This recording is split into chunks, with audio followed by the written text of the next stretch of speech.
오늘 말씀의 제목을 한번 저 따라서 해보실까요? 다시 시작. 한 번 더요. 다시 시작. 할렐루야. 오늘부터 다시 시작했으면 좋겠습니다.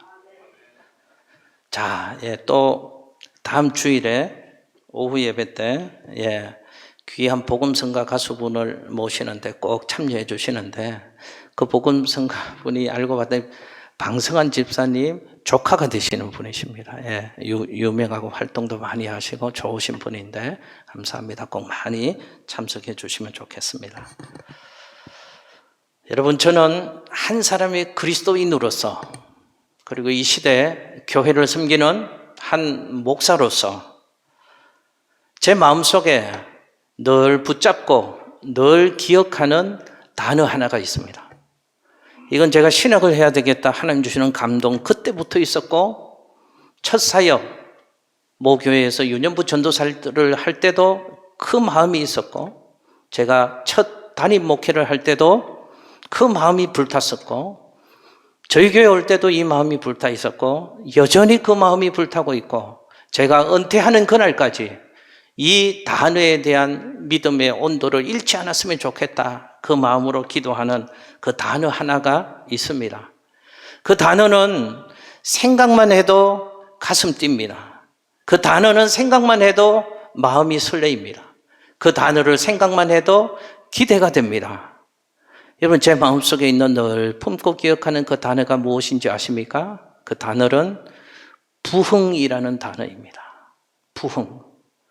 저는 부흥을 보고 싶습니다.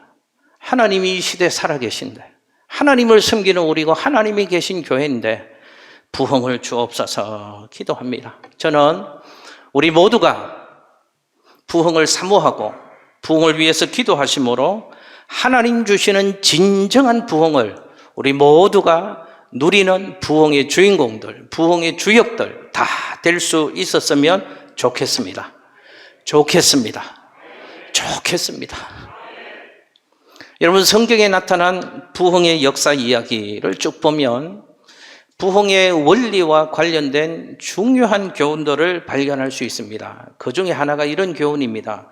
부흥은 때가 있다 하는 것입니다. 아무 때나 부흥하는 게 아니더라고요. 부흥은 기회가 있고 부흥은 때가 있습니다.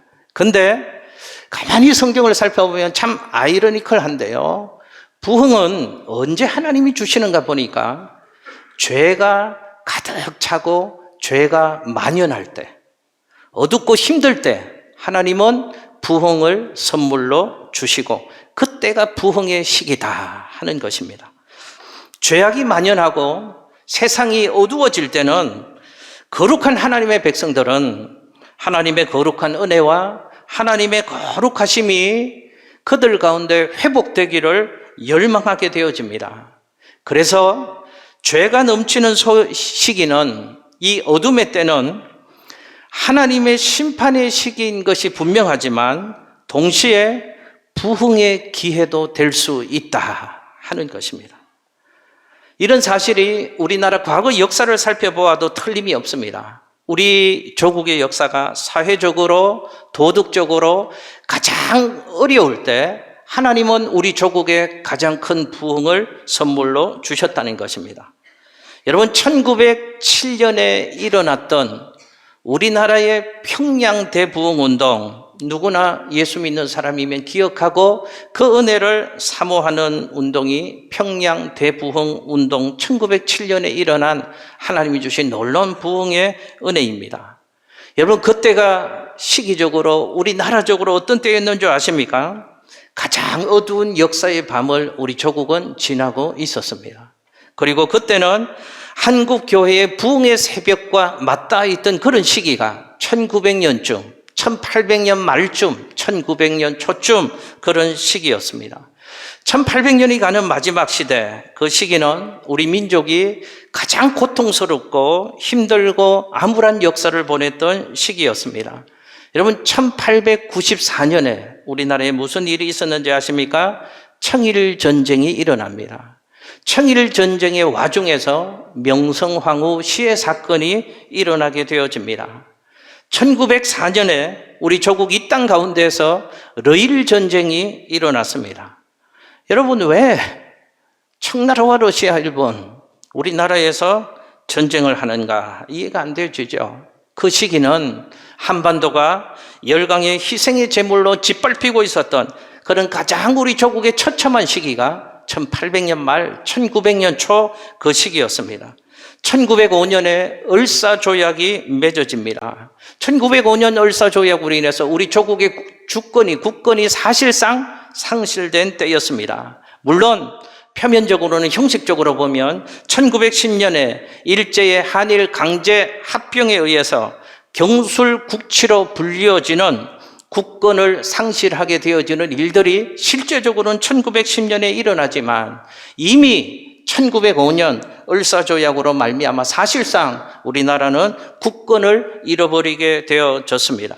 그리고 1906년 우리 조국의 새해가 밝아오면서 일본의 이토 히로부미가 이 땅에 총독으로 취임하는 역사가 1800년 말 1900년 초 있었습니다. 그때 우리 민족 가운데에는 국권을 상실한 것에 대한 국민적인 분노가 하늘을 찌를 듯했고 우리 민족의 슬픔은 처연한 것이었습니다. 그럼에도 불구하고 민족적인 반성, 도덕적인 반성은 우리 역사 가운데 별로 그 징후가 보이지 않았습니다. 그 당시 우리 백성들은 여전히 술 중독에 빠져 있었습니다. 알코올 중독에 빠져 있었습니다. 도박과 축첩이 그 시대에 만연했습니다. 세상은 그렇다 손치더라도 그리스도인은 좀 달랐는가? 아니요. 그 당시 예수 믿는 그리스도인들도 별반 다르지 않았습니다. 이런 시대 상황 속에서 우리 조국은 1907년을 맞이했던 것입니다. 드디어 1907년 새해 문이 열리면서 하나님은 그 암울한 역사 가운데 있는, 죄 가운데 있는 우리 조국 가운데, 이 땅 가운데 긍휼과 자비를 한없이 베풀어 주셔서 평양 땅에 1907년 평양 대부흥운동이 일어나게 된 것입니다. 여러분, 제가 우리 역사를 말씀드렸습니다. 왜 이런 말씀드리는가? 뭘 제가 지금 말씀드리려고 하는가? 가장 어두운 역사의 시대에 하나님은 가장 놀라운 부흥의 은혜를 선물해 주시더라 하는 것을 제가 지금 말씀드리고 있습니다. 사랑하는 양천교회 성도 여러분, 우리는 지금 코로나 시대, 코로나 이후에 그 어떤 사람들도 걸어가 보지 않았던 참으로 힘들고 어렵고 고단한 인생의 시대를 우리 모두 걸어가고 있습니다. 여러분, 이 시대는 하나님의 긍휼과 자비가 필요한 시대입니다. 여러분, 우리가 살고 있는 이 시대는 부흥이 절실하게 필요한 시대입니다. 우리 모두가 이 부흥의 기회를 잘 붙잡을 수 있었으면 좋겠습니다. 오늘 말씀을 나누면서 우리 성도님들에게 지금이 부흥의 때이구나, 부흥의 때를 깨닫는 깊은 자각이 우리 성도님들 가운데 있었으면 좋겠습니다. 그리고 오늘 말씀을 들으면서 지금이 부흥의 기회고 부흥의 때인데 이 기회를 놓치지 말아야 되겠다 하는 강렬한 몸부림이 말씀을 통하여 우리 성도님들 심령 가운데 불부터 붙여져서 지금 이 부흥의 때, 부흥의 시기를 놓치지 말고 지금을 부흥의 좋은 기회로 삼을 수 있는 우리 모든 성도님들이 되시기를 예수님 이름으로 축복합니다. 여러분, 오늘 본문은 사무엘상 7장에 있는 얘기입니다. 미스바 대성회라는 이야기가 사무엘상 7장에 펼쳐지는 이야기입니다. 이 시대 상황도 이랬습니다. 어렵고 힘들었습니다. 이스라엘 백성들에게 강력한 대적이 쳐들어왔습니다. 블레셋이라는 대국의 침략을 받고 이스라엘 백성들은 힘들고 고단한 삶을 살아가면서 이스라엘 백성들은 모여서 기도했습니다. 그들은 이 어려움 앞에서 하나님 앞에 엎드려서 간절히 하나님의 은혜를 사모하며 기도했습니다. 미스바에 온 이스라엘 백성들이 모여서 엎드려서 간절히 기도하고 하나님의 은혜를 갈망할 때 하나님 주신 놀라운 부흥의 은혜가 있었는데 그것을 우리는 미스바 부흥 사건, 미스바 대사건이라고 부르는 것입니다. 오늘 말씀을 통해서 두 가지를 좀 살피려고 합니다.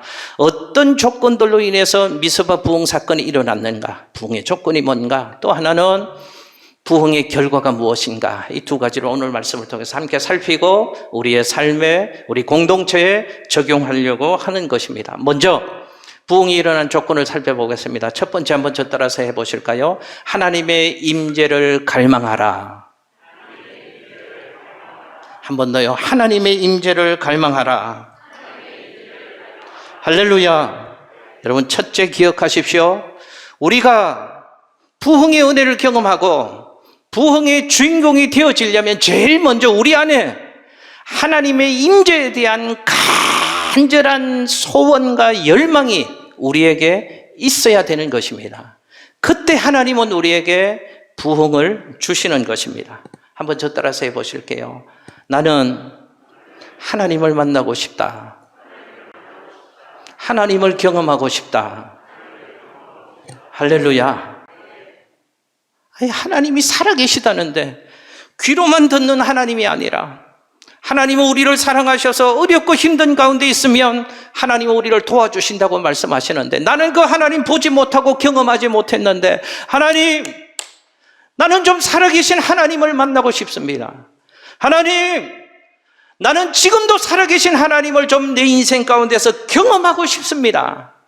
간절한 좀 소원이 있을 때 하나님 그 인생을 만나주시고 은혜 주시고 부흥을 선물로 주시는 줄로 믿습니다. 사무엘상 7장 1절 2절 말씀 화면을 보시고 같이 한번 읽어보실게요. 함께 읽습니다. 시작. 기럇 여아림 사람들이 와서 여호와의 궤를 옮겨 산에 사는 아비나답의 집에 들여놓고 그의 아들 엘리아삽을 거룩하게 구별하여 여호와의 궤를 지키게 하였더니 궤가 기럇 여아림에 들어간 날부터 20년 동안 오래 있은지라 이스라엘 온 족속이 여호와를 사모하니라. 아멘. 할렐루야. 방금 읽은 말씀 제일 끝부분 한 번 더 보실까요? 저 화면에 이스라엘 온 족속이 누구를 어떠했다고요? 저 말씀 기억하십시오. 이스라엘 온 족속이 여호와를 사모하니라. 이스라엘 온 족속이 여호와를 사모했다고. 그래서 하나님은 그 시대 이스라엘 백성들에게 부흥을 선물로 주시고 은혜로 주셨다고 성경은 말씀하고 있는 것입니다. 그런데 우리 방금 읽은 사무엘상 7장 1절 2절 말씀에요.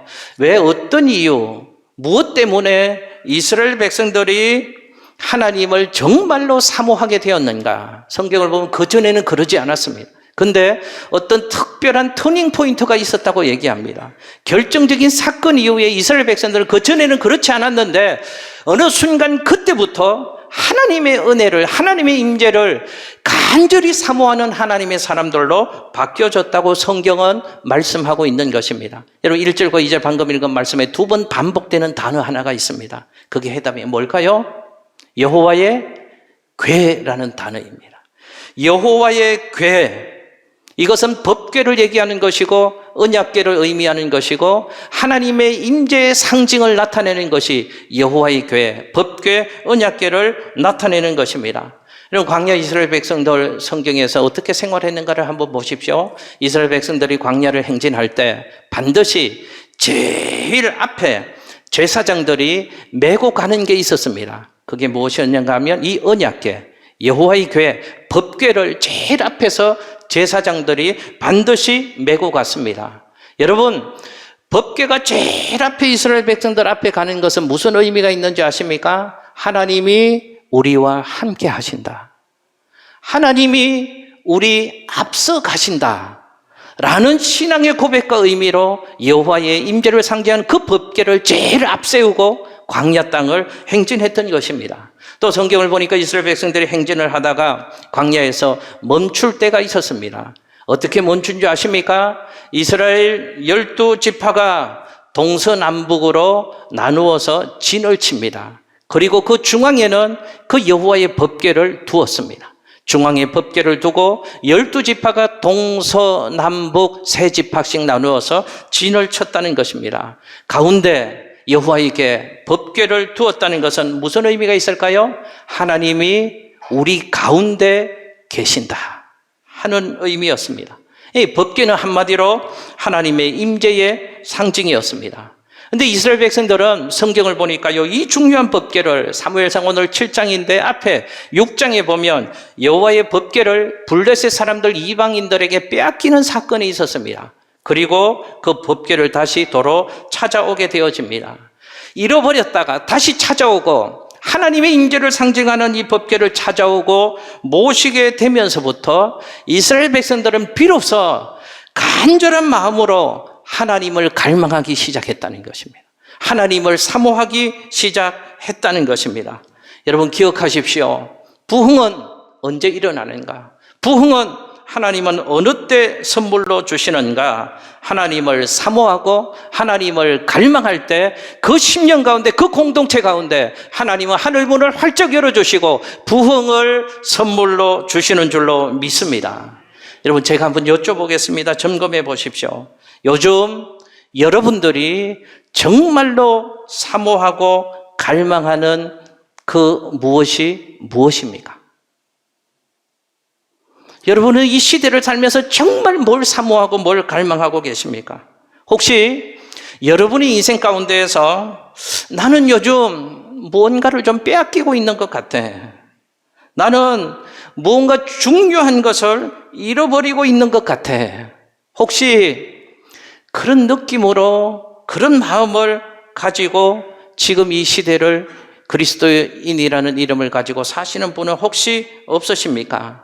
그것은 하나님의 임재가 떠난 것 같은, 하나님이 나와 함께 하지 않으시는 것 같은 영적인 허전함을 지금 느끼고 계시다는 증거입니다.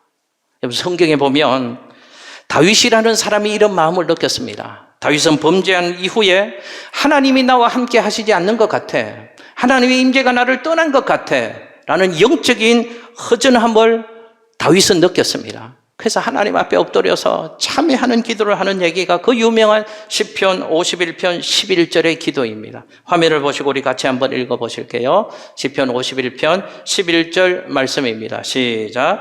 나를 주 앞에서 쫓아내지 마시며 주의 성령을 내게서 거두지 마소서. 아멘.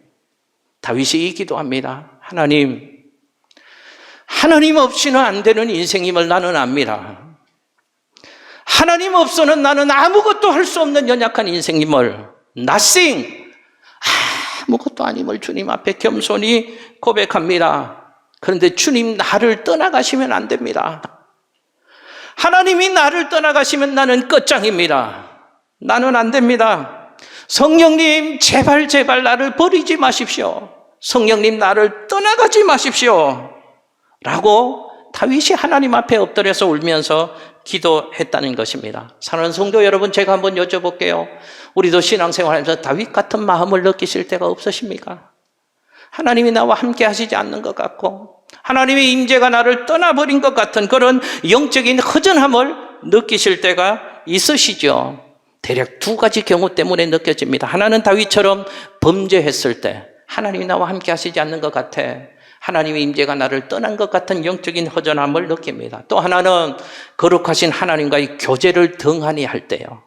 그때 하나님이 나와 함께 안 하는 것 같습니다. 하나님의 임재가 나를 떠난 것 같습니다. 그래서 뭔가 소중한 뭔가를 잃어버린 것 같은 그런 허전한 마음으로 신앙의 삶을 사는 것이죠. 다윗이 그런 마음을 느낄 때 다윗을 한번 보십시오. 우리가 그런 상황 가운데 있다면 해답을 찾으십시오. 다윗이 그 마음 가운데서 엎드려서 기도합니다. 시편 51편 17절 말씀 우리 화면에 같이 한번 읽습니다. 시작. 하나님께서 구하시는 제사는 상한 심령이라. 하나님이여 상하고 통회하는 마음을 주께서 멸시하지 아니하시리이다. 아멘. 다윗은 그 자신의 마음을 무슨 마음이라고 표현하는가 하면 하나님 지금 내 마음이 상한 심령입니다 라고 하나님 앞에서 자신의 마음을 들고 나갑니다. 영어로 하면 broken heart, 내 마음이 깨졌다 그 말입니다. 하나님 지금 내 마음이 깨져 있습니다. 하나님 깨진 내 마음을 다시금 좀 회복시켜 주십시오. 하나님 좀 일으켜 주십시오 라고 기도했습니다. 여러분 기억하십시오. 부흥의 전제 조건이 뭔지 아십니까? 상한 마음을 가지고 하나님 앞에 엎드릴 때 하나님 그 심령 속에 부흥의 은혜를 주시는 줄로 믿습니다. 하나님의 임재를 좀 목말라하고 하나님의 은혜를 갈망할 때 그 심령 속에 그 교회 공동체 속에 하나님은 부흥의 은총을 선물로 주시는 것입니다. 사랑하는 양쪽교회 성도 여러분, 우리가 사모할 것이 많이 있지만, 우리가 갈망할 만한 것이 많이 있지만, 그 무엇보다, 그 어떤 것보다 하나님의 임재를 갈망하고 하나님 만나기를 소원하는 우리 사랑하는 양쪽교회 모든 성도님들 되시기를 예수님 이름으로 축복합니다. 두 번째 한번 저 따라서 해보실까요? 마음을 하나님께로 돌이키라. 할렐루야. 여러분, 이스라엘 역사 얘기 또 하겠습니다. 출애굽했던 이스라엘 백성들이 이제 모세를 따라 출애굽하고, 그리고 여호수아와 갈렙의 인대로 하나님 약속하신 가나안 땅에 들어가게 되어집니다. 그 땅을 정복하고 그 다음 이어지는 역사 얘기가 사사시대가 이어집니다. 그런데 이스라엘 백성들이 환경과 상황은 좋아졌죠. 사사시대에 들어갔는데 이스라엘의 마음이 하나님에게서 급격하게 떠나가는 얘기가 사사시대 이스라엘 백성들 모습 속에 나옵니다. 이스라엘 백성들의 마음을 사로잡기 시작한 그 무엇이 있었다 하는 것입니다. 여러분, 이스라엘 백성들의 마음을 사로잡아서 그들이 하나님에게서 떠나가게 만든 그 무엇이 무엇인지 아십니까? 가나안 땅의 우상들이었습니다. 그 땅에 살고 있는 우상의 문화를 접하게 되면서 우상의 영향을 받았습니다. 가나안 땅의 많은 우상들 중에 대표적인 우상이 두 가지인데 오늘 그 한 가지가 성경에 나옵니다. 가나안 땅의 우상 중에 제일 대표적인 것은 바알이라는 것과 오늘 성경에 나오고 있는 아스타롯이라는 우상입니다. 바알은 비를 주관하고 풍요를 주관하는 신이라고 여겼습니다. 그래서 가나안 땅에 살고 있는 사람들은 바알 신이 꼭 있어야 된다. 바알을 하나님처럼 섬기며 살았습니다. 아스타롯은 누구인가? 참 웃기죠. 바알 신의 아내 신입니다. 아스타롯이라는 신이 있는데 이 신을 다산의 신으로 여겼습니다. 그래서 사람들은 이렇게 생각하는 것입니다. 바알과 아스타롯이 어떤 성적인 결합을 할 때 우리에게 풍요가 주어진다라고 생각을 했습니다. 그래서 당시 가나안 땅에 살고 있는 사람들은 바알과 아스타롯 우상에게 제사를 지낸 다음 자기들도 바알과 아스타롯처럼 성적 매음을 즐기는 축제가 가나안 땅의 전통으로 내려오고 있었습니다. 근데 문제는, 불행한 것은 이스라엘 백성들이 가나안 땅에 들어가서 이스라엘 백성들조차도 가나안 땅이 지내는 그 우상 문화와 우상의 축제에 마음을 빼앗기고 있었다 하는 것입니다. 이런 배경 속에서 부흥을 사모하는 사무엘 선지자가 이스라엘 백성들에게 하나님의 말씀을 전합니다. 3절 말씀, 여러분 같이 한번 읽어보실까요? 오늘 본문의 3절 말씀을 함께 읽겠습니다. 같이 읽습니다. 시작. 사무엘이 이스라엘 온 족속에게 말하여 이르되 만일 너희가 전심으로 여호와께 돌아오려거든 이방 신들과 아스타롯을 너희 중에서 제거하고 너희 마음을 여호와께로 향하여 그만을 숨기라. 그리하면 너희를 블레셋 사람의 손에서 건져내시리라. 아멘. 두 가지 중요한 단어를 하나님에게서 마음이 떠나 있는 이스라엘 백성들에게 사무엘 선지자가 얘기를 합니다. 너희가 전심으로 하나님께 돌아오라 하는 것입니다. 또 하나는 하나님만을 섬겨라 하는 것입니다. 여러분, 중요한 두 단어, 전심으로 하나님만을, 그만을이라는 단어입니다. 너희는 여호와께 하나님께로 돌아와야 되는데 어떻게 돌아오라고 사무엘 선지자가 얘기합니까? 너희는 전심으로 돌아오라고 합니다. 하나님께로 돌아오는데 마음의 10분의 1만 돌아오는 것이 아니고 온 마음이 돌아와야 된다는 것입니다. 전심으로 하나님 앞에 돌아오라고 사무엘 선지자는 하나님의 말씀을 전합니다. 또 사무엘 선지자가 얘기합니다. 그만을 섬기라고 얘기합니다. 보십시오. 하나님도 섬기고 물질도 섬기라는 뜻이 아닙니다. 하나님도 섬기고 쾌락도 섬기라는 뜻이 아닙니다. 누구만을 섬기라고 얘기합니까? 하나님만을 섬겨라 라고 얘기합니다. 온 마음 전심으로 하나님께로 돌아와야 되고 하나님만을 섬기는 신앙생활을 해야 된다. 사무엘 선지자가 촉구하고 있는 것입니다. 이 하나님의 말씀을 받은 이스라엘 백성들이 응답을 하는데 어떻게 응답을 하는가? 4절 말씀에 보면 이스라엘 백성들이 그래서 여호와만 섬기니라 라고 말씀합니다. 여러분 잘 보십시오. 성경의 표현을 여호와도 섬겼다는 게 아닙니다. 여호와 할렐루야. 여호와도 섬기는 신앙생활 하지 마십시오. 여호와만 섬기는 신앙생활 할 수 있었으면 좋겠습니다. 하나님만 섬기고 예수 그리스도만 섬기고 성령님만 섬겼다. 성경은 이스라엘 백성들의 변화된 모습을 얘기하는 것입니다. 하나님만 섬기는 그 신앙의 표현으로 6절에 보면 아주 재미있는 상징적인 행위를 이스라엘 백성들이 하나님 앞에서 합니다. 6절에 보니까 그들이 미스바에 모여서 물을 길어서 여호와 앞에 부었다라고 합니다. 하나님만 섬기겠다는 그 신앙의 상징적인 표현을 이스라엘 백성들이 이렇게 했다는 것입니다. 물을 하나님 앞에 부었다. 이 말은 하나님, 제 마음을 하나님께 이렇게 붓습니다 하는 의미로 이 행위를 했다는 것입니다. 왜냐하면 마음은 우리의 인격과 존재의 중심입니다. 물을 붓듯이 우리의 마음을 하나님 앞에 다 붓겠습니다 하는 의미로 이스라엘 백성들이 하나님 앞에 물을 부었다는 것이죠. 화면에 예레미야가 2장 19절 말씀 같이 한번 읽어보시겠습니다. 예레미야가 2장 19절 함께 읽습니다. 시작. 초저녁에 일어나 부르짖을지어다 내 마음을 주의 얼굴 앞에 물 쏟듯 할지어다. 아멘. 물을 쏟아 붓듯이 우리의 마음을 하나님 앞에 부어야 된다는 것입니다. 여러분 잊지 마십시오. 그냥 대충 힘들고 어려우면 한 번씩 예수 찾는 그 정도 신앙생활 우리는 하지 맙시다.